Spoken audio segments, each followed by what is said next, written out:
క్యూనే న్యూస్కు స్వాగతం. Indalwai toll plaza వద్ద రెనాల్డ్ డస్టర్ కారుకు మంటలకు ఆహుతి. నిర్మల్ నుండి బయలుదేరిన డస్టర్ వాహనము కామారెడ్డి వైపు వెళ్తున్న మార్గమధ్యంలో ఇందల్వాయి టోల్ ప్లాజా వద్ద క్యూలోకి వచ్చిన వాహనం నుండి వస్తున్న BX 1357 గల కారులో పొగలను చూసి టోల్ ప్లాజా సిబ్బంది వెంటనే వాహనదారునికి సమాచారాన్ని అందించడంతో వాహనం ప్లాజా బయటకు తీసి వాహనం నుండి యజమానిని బయటకు దించిన వెంటనే ఇంజన్లో నుండి చెలరేగుతున్న మంటలను కారు ఆహుతి అయ్యింది. పక్కనే ఉన్న ఫైర్ ఇంజన్ సిబ్బంది కూడా టోల్ ప్లాజా సిబ్బంది సమాచారం అందించిన వెంటనే వారు ఘటనా స్థలానికి వచ్చి ఆ మంటల్లో ఆహుతి అవుతున్న వాహనాన్ని ఆర్పసాగారు.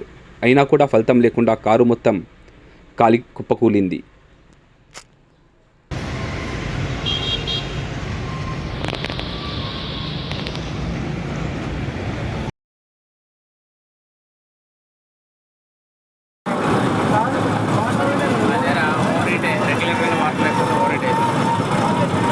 హలో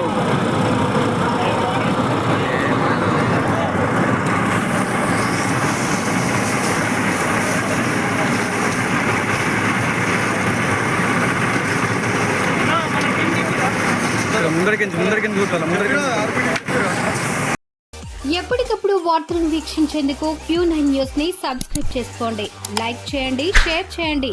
విలువైన సమాచారాన్ని ముందుగా మీరే తెలుసుకునేందుకు బెల్ బటన్ ని క్లిక్ చేయండి.